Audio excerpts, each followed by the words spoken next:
Today, we are reading an original Christmas story called Carol of the Bells by Brett Wellman. That's me. So,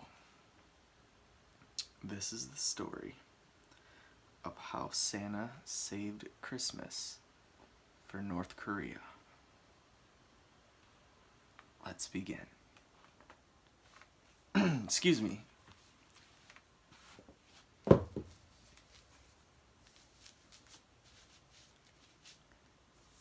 Let's begin. When the winter months set in and the cold seeps into your bones, when the weight of buying 1,000 presents drains your bank account and eats at your joy, listen for the bells. Now Dasher, now Dancer, now Prancer and Vixen, on Comet, on Cupid, on Donner and Blitzen. Rudolph, guide my sleigh true in this hour. Santa tightened his grip on the reins. The wind was whipping his beard back into his face. He had to brush it to the side in order to see. He dared not slow down at any moment. He would be crossing the border into North Korea. He took in a deep breath of the windy yet calming air. It would not be long before they spotted him and his peace would be broken. The North Korean army had declared to stop Christmas this year. Their children had been sent to bed thinking Santa would be turned away. He would not. Passing through a cloud, he could see the lights of a city spread out below. Santa looked down at the radar on his dash. A red warning light flashed on his screen. It indicated to the right of the sleigh. "Hard left," he called. Rudolph banked left, taking the other reindeer and sleigh with him. Santa braced as the G-forces threatened to throw him out of his seat. There was a tremendous explosion where they had just been. It lit up the sky like lightning. "They were ready for us this year," he called to the reindeer. The radar flashed and Rudolph banked. 2 more explosions went off, one throwing the sleigh momentarily sideways. Santa was knocked onto the floor. Sitting back up, he pulled his hat out of his face. "Incoming missile," a speaker on the dash announced. Santa looked at the radar. A red dot indicated that it was coming from behind. He dove headfirst into his sack, coming out with a present. "How many skateboards does little Tommy need anyway?" he said, lifting the skateboard into the air. He waited until the missile was in sight, then let go. The skateboard sailed out into open space, flipping twice before colliding with the nose of the missile. The explosion that followed sent both sleigh and reindeer hurtling forward. It took everything Rudolph had to bring them back under control. "Ho, ho, ho! There's no technology that will ever beat the magic of a well-placed present," Santa cheered. Rudolph spotted their first house and began to dive. There were a few more explosions. None could catch the sleigh. Santa cringed as the ground came rushing up. Lines became rivers, dots became houses. He could no longer see the horizon, and the whipping wind was all he could hear. Rudolph pulled up at the last second. Sparks flew as the sleigh nicked the ground. "Whoa ho ho!" Santa said as they rose up. He could no longer feel his face. It was so frozen. He wiggled his nose and cupped his mittens over his face. His hands were still up when he spotted their first stop, an orphanage. There were 3 men standing guard on the roof. Each one had a machine gun. Rudolph came down right on top of them, knocking all 3 off the roof as he landed. "You have 1 minute, Santa," Rudolph said, unclipping himself from the sleigh and jumping down to sweep the perimeter. The other reindeer all unclipped themselves and spread out to take a watch from every vantage point. Santa slung the sack over his shoulder and made his way to the chimney. "Contact," he heard Donner say, and watched as the reindeer pounced over the edge. Looking back at the chimney, Santa reached into his sack and pulled out a handful of magic dust. It sparkled through the air as he let it slip into the chimney. As it had happened so many times before, a bright ball of light appeared in the chimney's mouth. Santa's eyes glistened with the reflection of it. He reached out and grabbed it, first feeling the magic through his glove and then his entire body. The ball of light sucked him in and shot down the chimney.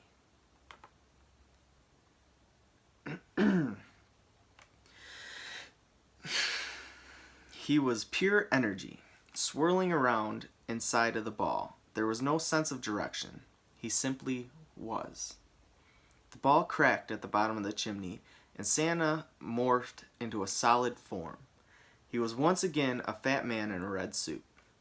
Looking around, he could see that there was no tree, so he pulled off the sack and began digging around for one. It took a little longer than he would have hoped, but he soon found one and began yanking it out.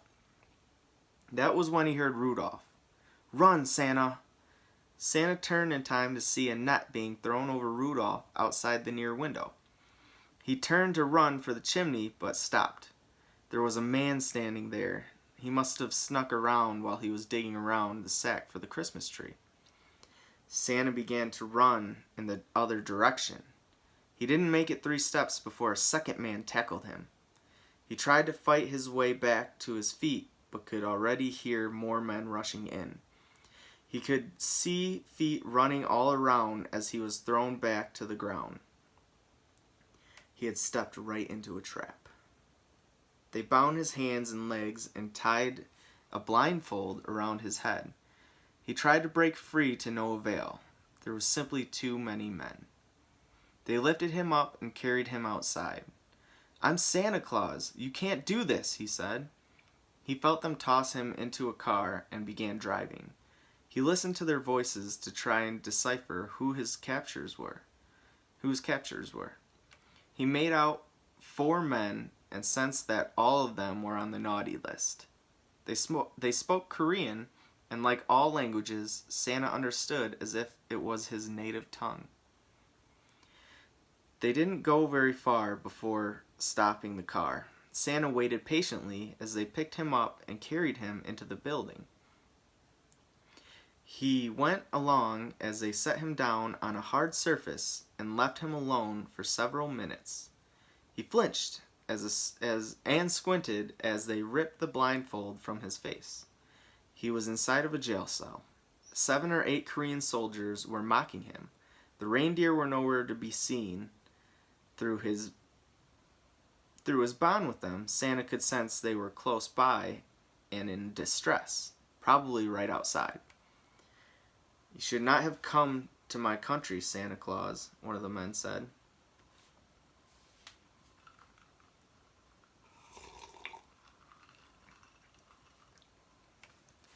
"You were never a good child," Santa said in flawless Korean. The man swatted a nightstick against his cell. Santa reached into his pocket. The soldiers drew their guns. Santa pulled out a small box that began to play jingle bells. The soldiers started to laugh.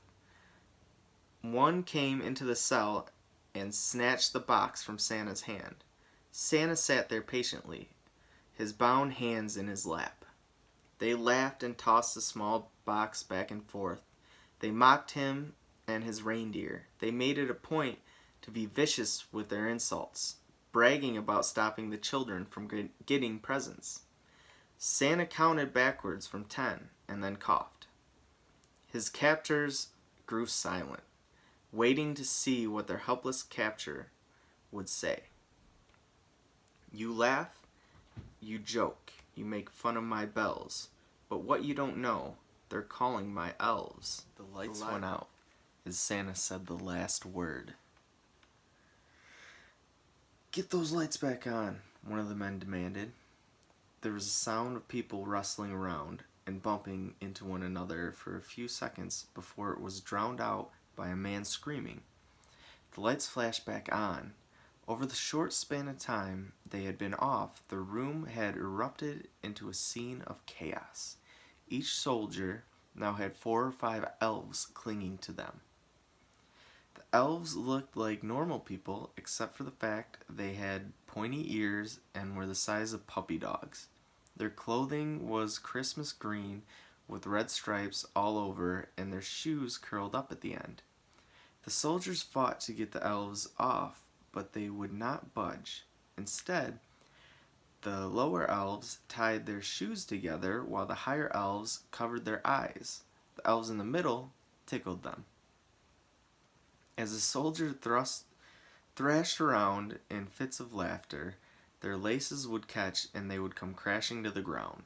The elves quickly tied them up in red and green ribbons. "What a pleasure to see you again, Ting Ting," Santa said from his bench in the cell. "Reporting for duty," said the elf as he stuck a toy key into the lock.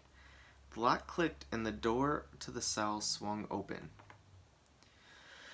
The elves, 14 in total, saluted in unison as Santa got up and stood before them. "It is a shame. I am afraid I am not going to give these men coal this year." It's a shame. I'm afraid I am going to give these men coal this year. One of the elves jumped up and began chewing on the rope binding Santa's hands. It did not take very long before he had chewed through and Santa's hands were free. "Sir," the elf said after spitting out the rope, "we need to get you back into the air. This location has been compromised." "Quite the observation, Bim Bim," said Santa. "What of the reindeer?" "They were just freed a minute ago. Rudolph and Donner have flown off with 10 elves to retrieve the sled. They should be here any minute," said Bim Bim the elf. Santa exited the jailhouse, the elves pushing him to hurry out of there as if the place might collapse at any moment. When he got outside, he could see that there were other guards all tied up with ribbons. More elves sat on top of them eating candy. The reindeer were also there, looking tense and ready to take off at a moment's notice. For a short while, there was no sound but the winter wind. Santa relished the scene. In a lot of ways, the weather there was like the North Pole. The silence was broken as the air erupted with the sound of hundreds of explosions all around. The ground rumbled under their feet as if a giant earthquake had decided to tear apart the surface of the earth. Santa lifted his mitten to block the harsh light coming from the nearby explosion. A few seconds later, Rudolph and Donner landed with the sleigh from out of the darkness above. They came down hard and were both breathing heavy. "It has only gotten worse up there," said Rudolph. "Unless something changes, I think we're grounded." As he spoke, there was an explosion in the building behind them. "We're taking mortar fire," yelled one of the elves. The elves all dove to the ground and covered their heads as 3 more mortars exploded around them. "We're trapped," another elf yelled. Santa was the only one who had yet to flinch. "In all my years, I have never been grounded," he said, sounding slightly somber. "I will not let it happen tonight." Santa pulled out the small music box and held it in his mitten. He opened a hidden panel on the side and twisted a round knob. "What's the mission report?" asked Rudolph. Santa gazed at the box. "I have decided to release the Carol of the Bells," he said, lifting the lid and slowly sitting the box on the ground. The box began to rumble, causing it to sink slightly into the snow. A burst of wind shot out, blowing Santa's beard up over his eyes. The sound of the steel guitar followed the wind, soft and slow at first, gaining speed and sound as it went. The guitar played a rock anthem version of Jingle the Bells. Man the sleigh, Santa said, turning from the box. It's too dangerous, said Rudolph, even though he was already tying himself to the sleigh with the other reindeer. We cannot afford to sit around, Rudolph, said Santa. There are presents to be delivered. The carol of the bells was beginning to grow so loud that the elves had to cover their sensitive ears. Santa walked over to the sleigh, climbing in and grabbing the reins.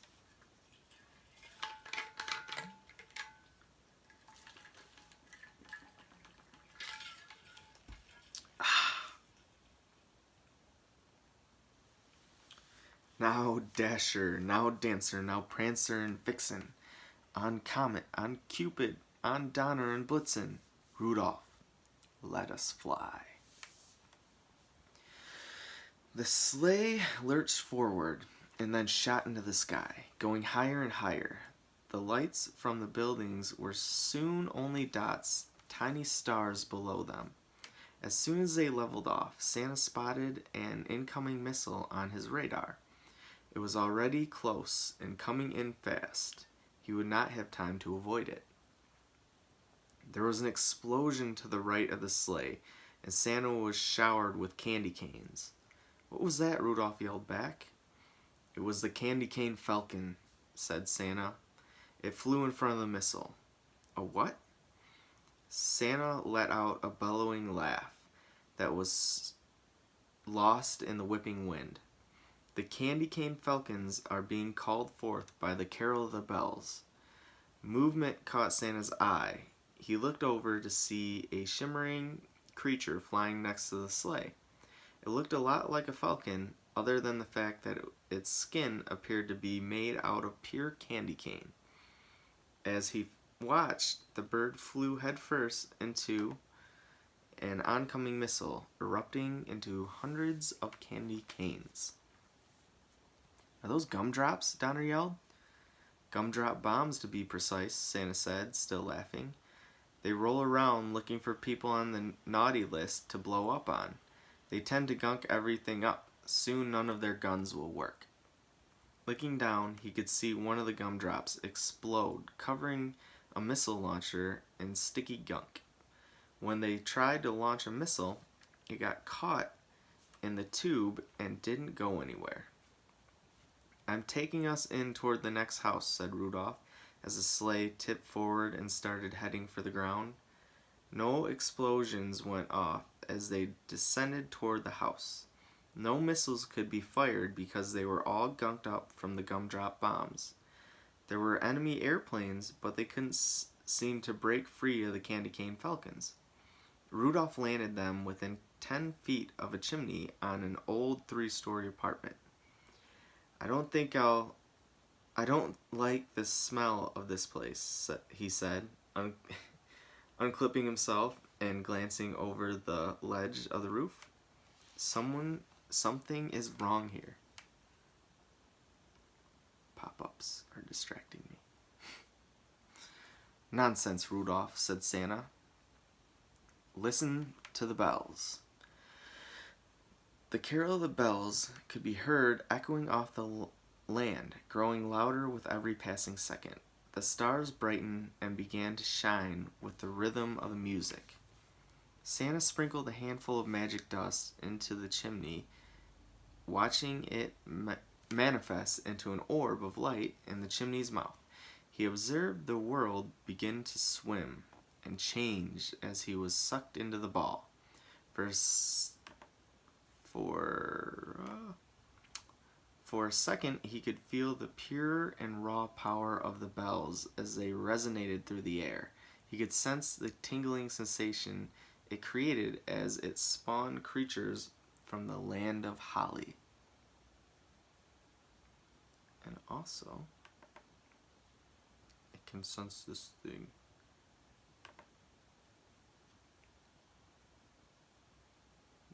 The land of holly. It all disappeared as he morphed back into himself at the mouth of the fireplace. He looked around the dark room, feeling as if someone were watching him. Hello, Santa, said a deep voice from somewhere in the darkness.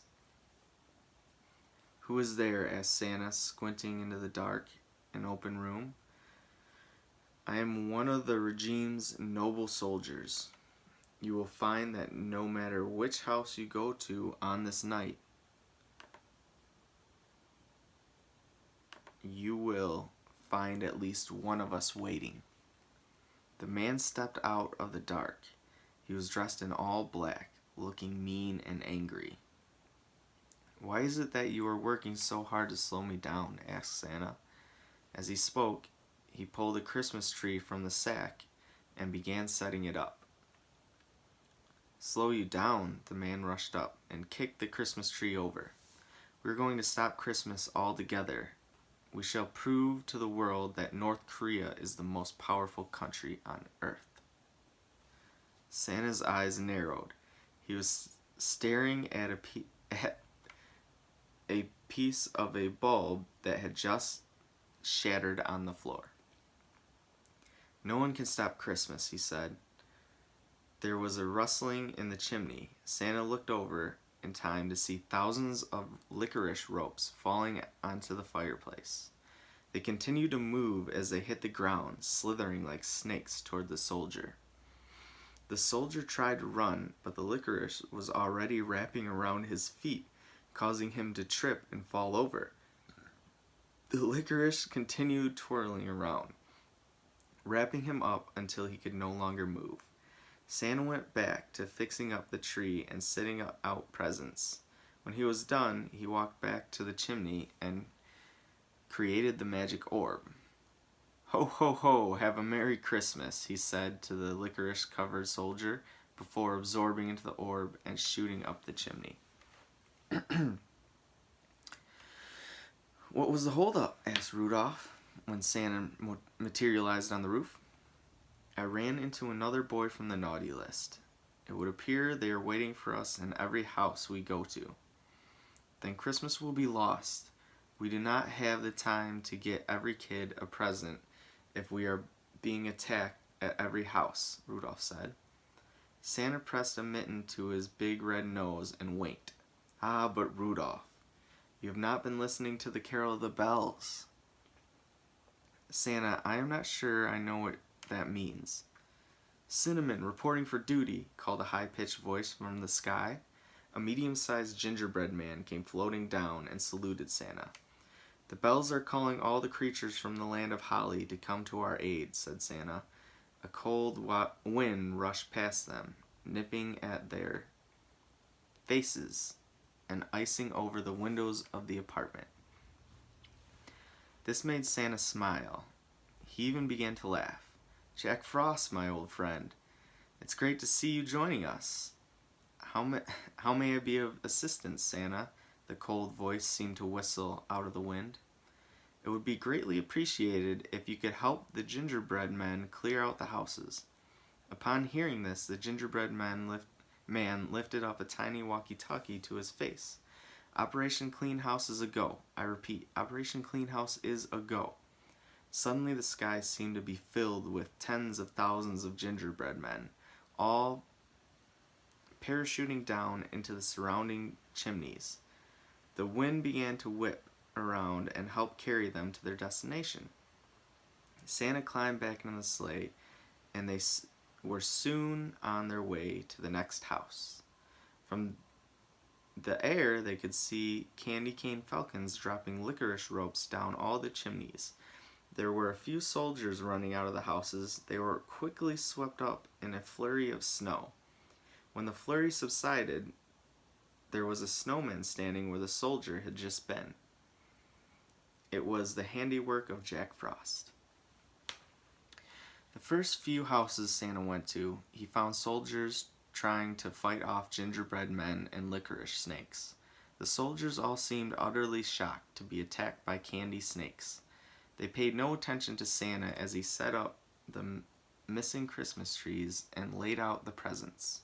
After that, every house he went to, the soldiers were all tied up, either in a million tiny strings or in a bunch of licorice snakes.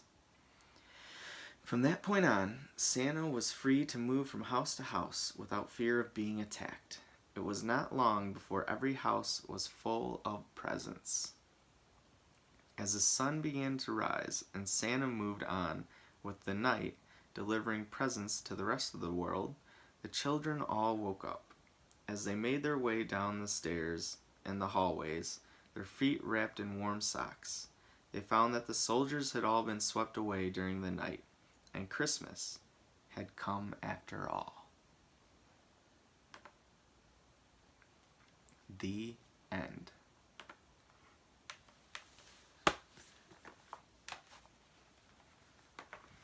And I did a horrible job. The lady that did the audiobook did amazing and added sound effects and everything. If you like that, you should check it out. It's really good. Mine sucked. Alright. Bye now.